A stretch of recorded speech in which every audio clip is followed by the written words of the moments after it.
All right, what's up, peeps? Joshua Smith with my good friend and business partner Jim Brown with another weekly FORJ Life podcast.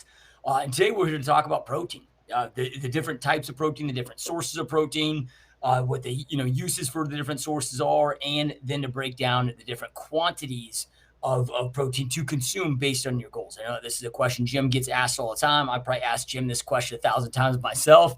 So it's something important to know and understand. So we wanted to, jump in this week and, cover this topic. So just so you guys know, we stream live every single Wednesday, 2:30 p.m. Pacific time, 5:30 p.m. Eastern Standard Time. So if you ever want to jump on live, check these out live, ask questions. Obviously, they're there after the fact as well. But you can always check these out live. And again, any questions that you guys have, just type those in and we'll get to any question that we possibly can as those are coming in. So let's just jump right on into it, Jim. Again, I know Yep. that's a question that you get all the time, and let's maybe just start with the different protein sources because I know that this is a confusing thing. It could, you got whey, you got casein, you got and then you got different types of whey, and then you got all these different vegan and vegetarian types of protein, and then obviously that's just supplements. Then you got the protein source with meats that you're eating and so forth.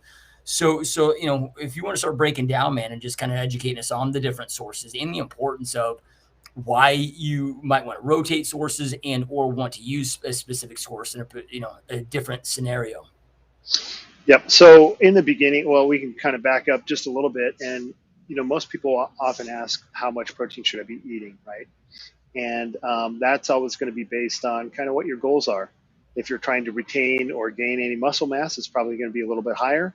But still, no matter who we're talking about, my 74-year-old dad or a 14-year-old kid, that's let's not say 14-year-old, like a 21-year-old kid, whatever, that's not really interested in putting on a bunch of muscle, but wants to stay lean and healthy and works out. I'm shooting for a minimum of zero point 0.8. That would be a minimum, but more like 1 gram of protein per pound of body weight. And that's what you build the basis of your diet on. That's the backbone of your diet. And if you do that, the majority, well, every time you eat, you're going to have a lot of lean protein on your plate. That's going to do a couple things. It's going to take the place of you eating other things that you probably don't need, and fat that's going to allow you to stack up calories really high.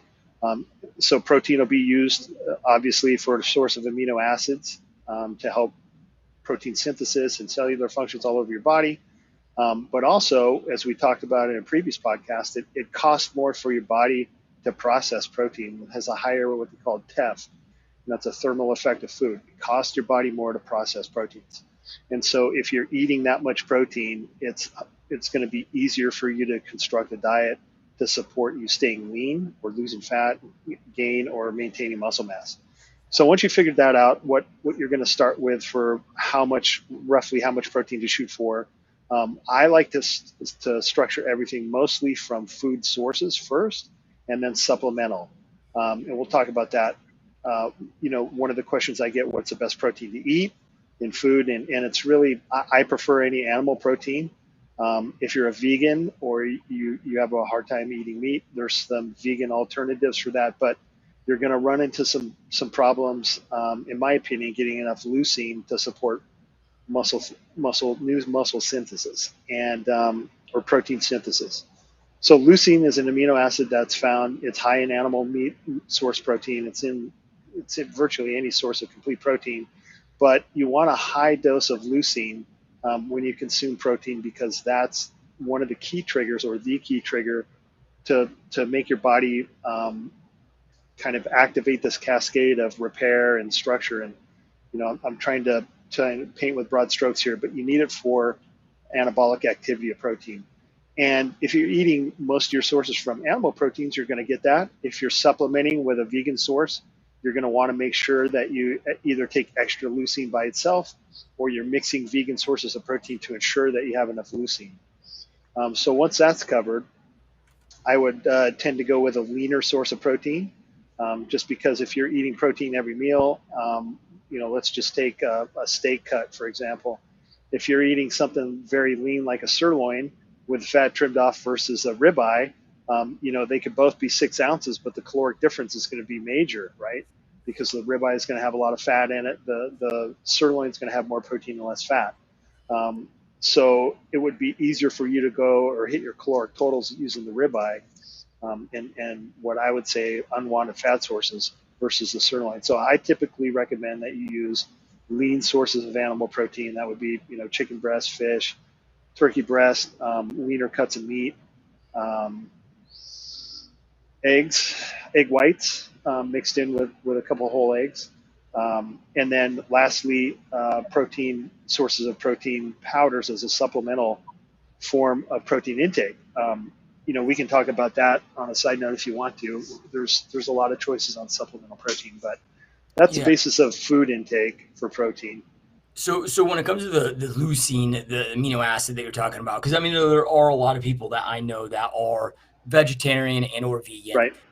So when it comes to leucine, is that something that like just a BC double, like a branched chain amino acids that you could go get that you're supplementing with? Would there be enough of an amount in those, or would you need to get that specific amino acid separately in addition to your branched chain amino acids to get that high enough amount? If you are indeed, vegan or vegetarian. I'll be honest with you, it's been a long time since I dealt with a vegan client. And so I don't remember exactly which sources of protein we mixed to get that hit. But if you were doing something like a BCAA to try to supplement that leucine, that would be a great way to do it. I know a long time ago, 20 years ago, when we didn't have as many vegan protein choices to source from, we were using pea protein, and then we'd have them take a hit of leucine on top of it, and that would just come in a capsule as a single amino acid. I know that that's been figured out if you look up somebody that specializes in vegan diets, but I think it's a mixture of the different sources of protein to get that. And so it's something that can be dealt with. And if you're doing a vegan diet, there's a few things to be considered, and that would be one of them, especially if you're trying to gain muscle. Yeah. Okay, perfect. And then yeah, and then when it comes to different protein sources, because like you go to I don't know a High Health or a One Stop Nutrition or a GNC or wherever somebody might go. Well, then you got some that are like a mixture of different proteins. And you got you might see a whey protein, and then this one over here says whey protein isolate, and then some are like, oh well, this is cold processed versus processed this way, and then you see casein, you see all these different proteins, and yeah, it can be confusing of which one is the right one, and also like when to take each of those. So if you can kind of break that down, because there, at least from my little bit of understanding, there are benefits of taking like a whey protein after your workout versus, right before you go to bed with something different. Yeah. Man, where to start on that one? So, by the way, can you hear the rain in the background? Is that too loud? I can't hear it. I Yeah, hear you anything? perfectly. I don't Okay. hear anything. Oh, Yep. Your these mic's these doing good. headphones are amazing. Yeah, we're major rainstorm right now. Um, so basically, there's a couple different types of sources of protein. The whey proteins come in a couple different categories. Whey concentrate is probably the lowest, least filtered form of the whey proteins. If you're on a budget, it's a great way to get whey protein. However, there's probably going to be, if you're lactose sensitive, there's probably a little bit of lactose left in them and some other things that aren't filtered out that you may have a problem with. And if you would be a person to drink a whey concentrate and then have gastrointestinal upset, you have gas or an upset stomach, that's probably not a great source for you. If you were going to go a little bit higher grade, it would be something like a whey protein isolate or cold filtration. That's a higher filtration or a higher refined filtrate of whey concentrate. And so at that point, you're literally just down to the amino acids in very short chains with a few little things, but you get a massive hit of leucine in them. And whey proteins are important because they're great for gut health. So if you're drinking that, it supports a healthy intestinal tract with glutathione and a bunch of things that happens with it. And drinking whey protein gives you a huge spike in protein synthesis because it kicks off a cascade of things that happen. And so whey protein is a great source to use as a supplemental protein. I'm not opposed to using it anytime during the day. But again, I think those are supplements. And most of your protein for the day should come from food sources. If I was going to pick a specific time, yeah, I would do it before or after my workout. Typically, I'll do it before a workout because I don't want a lot of volume in my stomach. I don't want to eat I eat 60 grams of protein of chicken breast and rice beforehand. kind of have a full stomach. So that's a great time. But really, whenever it works for you. A couple different sources. There's caseinate, which is part of the milk protein. That's a really good protein too. You know, all these things have different, slightly different attributes, but a highly specialized or a highly filtered casein is a great way to supplement amino acids again with whey. The only real difference there, I think, is doesn't really have the quite the support the intestinal health that whey does, but that's a great choice as well. Um, let me see, there's hemp, pea, potato, beet. I mean, there's all kinds of vegetarian sources of protein.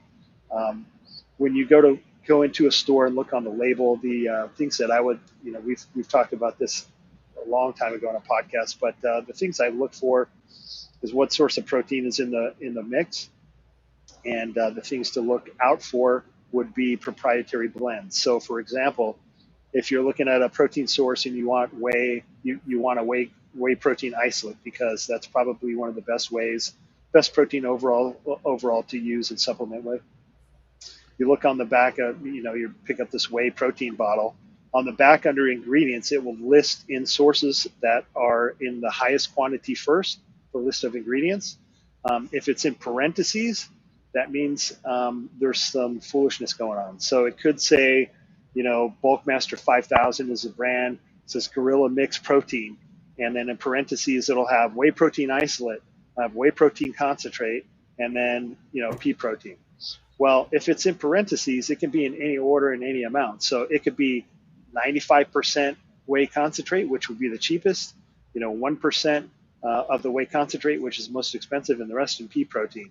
And then on the label, it could say whey isolate and pea protein, or whatever the keywords were going to be for it to sell. So if you're looking at a protein source or a protein supplement in a bottle in a store, go back to the ingredient label and read what the ingredients are. Whatever that protein is that you're after, if it's whey isolate, it should say whey isolate by itself, no parentheses, comma, and then whatever they use for flavoring. If it's whey concentrate, then it'll probably just list whey concentrate. If it says, like optimum whey mix, I guarantee you that it's not going to be a mix that's in favor of the most highest quality or most expensive ingredient is not going to be the majority source in it. So I know there's a lot of information.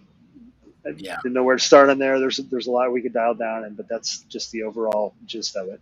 Yeah, I mean, because if you look at most of the supplement industry, it's not regulated, and you can have a lot of fillers in there. So then, what you think you're getting, you're not actually getting. You think you're getting 40 grams of protein, but then what is actually digested, and what you actually absorb, it might be half of that based on the different fillers or different types, and that's one of the dangers that you're saying when it comes to those proprietary blends. Correct?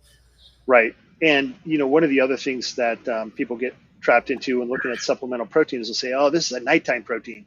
It's going to digest slower. It's calcium caseinate. It's gonna digest slower and feed you amino acids all night." Well, if you're drinking it, it's not a time release protein, man. It's just not. If a lot of people ask, well, what should I eat before bed? I eat my last meal the same as all. It's going to be a meat source, a little bit of carbohydrates, or if it's a very low carb day or high carb, depending on what the ratio is. But I'll always eat a meat, solid food before I go to bed. If you wanted something a little bit lighter or something that's not meat per se, you could do like a cottage cheese or maybe a Greek yogurt mixed with protein in it if you wanted to, a few berries. And that would be, more of a time released type of protein than eating or consuming a liquid product.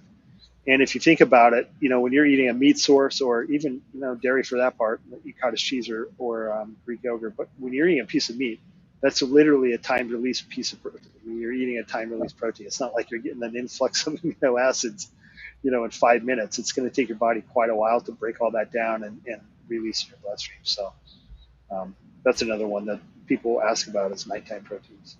Yeah, yeah, I love it, man. So then, is there what about collagen protein?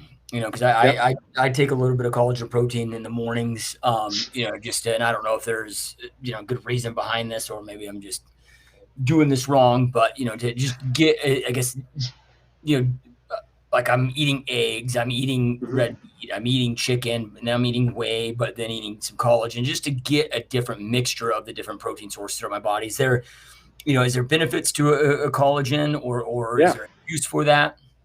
Yeah. Well, first of all, I don't think you're doing anything wrong, man. You got the results to show that you're doing stuff right. So whatever you're doing, the collagen is a great protein source that, well, it serves a different purpose. I wouldn't. That's not my pick to get a great mix of amino acids for muscle synthesis.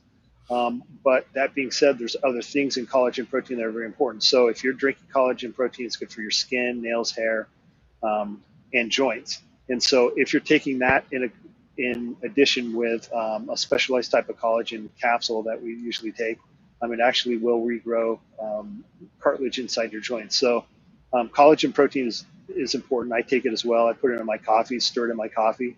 One, you're getting more protein for that overall count during the day, which is probably more important overall for supporting muscle synthesis or protein synthesis and recovery than what types of proteins you're getting from. But it adds to your overall protein intake. It's a good source of glycine, so it could help you sleep if you take it at night. I don't notice that effect, but yeah, it's a great. It's easy to put in your coffee or whatever you stir it into. It's great, and it serves a unique purpose compared to all the other proteins you take. So I would suggest everybody take that as well. And that's going to range anywhere from 20 to 50 grams to be somewhat effective or to be noticeable for most people in skin and all those things. If you're taking it for support of that, I would also suggest that you take vitamin C at the same time. So that's important. They kind of work synergistically to support those. Yeah, I did not. I mean, the great thing about collagen protein is, like you mentioned, you toss it in your coffee. So I mean, it's tasteless. Hmm. I guess there's different flavors you can get with it, but like I throw it in my Greek yogurt. Like Yeah. I can't taste the difference between my Greek yogurt with it or without it. Right? So and it's just so clean and easy to supplement with. And then I was going to ask you, I never really thought about this, but my vet for my dog. So Hmm. my dog has some different allergies and will get like really itchy, right? And she's big on food and not, Yep. supplements and not, I wouldn't say supplements, but the quick answer would be, or the quick solution would be, just give, your dog the shot, and then they wouldn't have, but that leads to other, every action has a reaction, right? So, Right. but like she says, okay, hey, like you got to rotate, at least with animals, the protein sources, through the different times of the year. And she broke it down like, hey, think about this. Like in nature, there's going to be certain times of the year that animals might be hunting fish than versus other, than a deer or other, like there's going to be different types of year that maybe they're hunting a cold protein source. I don't know really how, I can't remember how she classified it, but rotating those different protein sources throughout the different times of year have really helped our dog with the itchiness and I guess the allergies that my dog has. So with that, it got me thinking about, well, I mean, humans, we're animals, dude. Like, does that it, will we get accustomed to the same protein source over and over? Is it important to have a variation of different protein sources, and maybe not throughout the different times of the year, but throughout the different times of the day? So, your body, because it seems like our bodies are pretty brilliant at adapting to most things. Is there something there with us that can impact with making sure that you do rotate, and make sure you're getting a good, I guess, variation of different protein sources? Well, I think it's a good idea to rotate anyway, right? I don't rely on, as much as I like chicken breast for my main protein source right now. And for the last good while, there was a period of time where I couldn't eat a chicken breast. But that being said, that's the easiest for me to consume. But I will throw an egg and I'll throw in whey on top of it, and addition, some dairy on top of that. So I like to vary it normally anyway, and I wouldn't put somebody on a diet where they had just one protein source. I would encourage them to have a variety intake as well. That being said, when you're talking about somebody that's prone to allergies, or let's take your dog for instance, um, if we were to take, or anybody, if you or I were to take, if we were taking whey protein in every day, drinking it, and then we took an allergy test, we would have allergens or allergy markers in our blood to that whey. And if we stopped taking it, that allergy marker level, whatever it would be less than that, and eventually undetectable. And so, does that mean that it's a bad source for you and you're allergic to it? No, I think that that's a normal response from everybody. It just depends if you're sensitive to it and you build up a tolerance, or you build up these histone markers or whatever they are that inform this kind of allergic reaction. And if you're somebody who's sensitive to a lot of foods and has all these weird allergies, or for whatever reason, yeah, I think that's a great strategy, and that's probably, probably the case with your dog. If you have a dog that's very prone to allergies, that might be a strategy that works really well for them. Is before they can build up a whatever level of allergic response, you change them out to a different protein source. But Yeah. has that been successful for your dog? Yeah, very much so. Yeah. So Yeah. yeah, yeah. Yep. And that's the same way with people. There's a lot of people that have problems with whey after a while. They can drink it for a while, and then all of a sudden they start getting bloaty and whatever, and start to have issues. We switch them around. That's real common with eggs too. People have build up problems with eggs, and switch around, and they can rotate back for a while, and add it back in for a little while and not have an issue. So then it sounds like from what you kind of led the podcast out with the amount to consume, it sounds like whether you're trying to hit the gym hard and put on muscle, or trying to maintain, a higher amount of lean muscle mass, or if you're just, trying to, I don't know, just maintain leanness, or really for anybody, it sounds like Just to be overall health. yeah, overall health, you recommend Yeah. between that 0.8 grams of protein per pound of body weight, or 1 gram.